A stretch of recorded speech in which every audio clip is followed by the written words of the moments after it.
বিতর্কের মাঝেই আলিপুরদুয়ারের জেলা সভাপতির নাম ঘোষণা করল বিজেপি।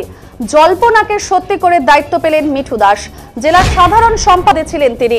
মঙ্গলবার সোশ্যাল মিডিয়ায় এক রাশ ক্ষোভ প্রকাশ করে দলের সব পদ ছাড়েন কুমারগ্রামের বিজেপি বিধায়ক মনোজ কুমার ওরাও। সেই সময় উঠে আসে জেলা সভাপতির পদ নিয়ে অন্তর্কলহের কথাটি। জানা যায় আলিপুরদুয়ারে জেলা সভাপতি পদের দৌড়ে ছিলেন মনোজও। এই ঘটনার কয়েক ঘন্টার মধ্যেই ৮ জেলার সভাপতির নাম ঘোষণা করল বিজেপি। তালিকার শুরুতেই রয়েছে আলিপুরদুয়ার। ওই জেলার বিজেপি সভাপতির দায়িত্ব পেয়েছেন মিঠু দাস। মনোজ ডিগার পরিবর্তে জেলা সভাপতি হলেন মিঠু দাস।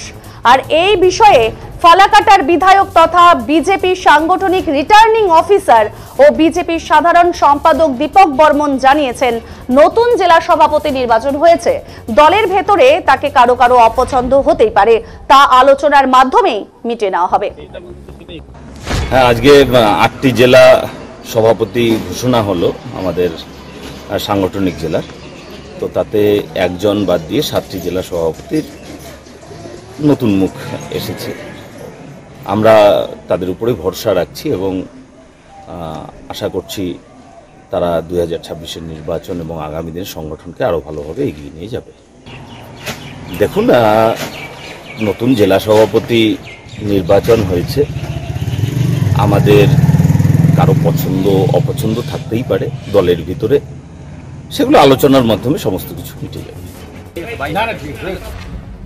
এই বিষয়ে আলিপুরদুয়ার জেলা সভাপতি মিঠু দাস মনোজ রাও প্রসঙ্গে বলতে গিয়ে জানিয়েছেন, তিনি অত্যন্ত দক্ষ সংগঠক এবং বিধায়ক। তিনি বর্তমানে ব্যক্তিগত কাজে শিলিগুড়িতে রয়েছেন। তিনি আলিপুরদুয়ার ফেরার পর তার সাথে কথা হবে এবং সমস্ত কিছুই নিতে বলা হবে এবং আশা প্রকাশ করেছেন তিনি।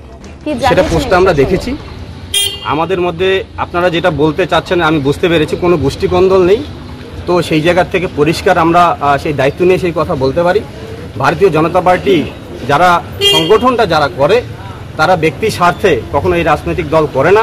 তারা জনসেবা এবং সমাজের স্বার্থে তারা এই দলটা করে এবং সংগঠন করে। এবং মনোজদা, তার সাথে ব্যক্তিগত আমার ভালো সম্পর্ক। তিনি একজন দক্ষ সাংগঠনিক নেতা, তিনি বিধায়ক রয়েছেন এবং সার্বিকভাবে যদি কোনো সমস্যা হয়ে থাকে তো সেটা পরবর্তীতে আলোচনা। উনি এখন বাড়িতে নেই, উনি ব্যক্তিগত কাজে শিলিগুড়িতে রয়েছেন। তো সেটা পরবর্তীতে আলোচনার মাধ্যমে কি হয়েছে না হয়েছে সেটা পরবর্তীতে আমাদের নেতৃত্বরা সেটা দেখবে। সেটা পোস্টে আমরা দেখেছি। আমাদের মধ্যে আপনারা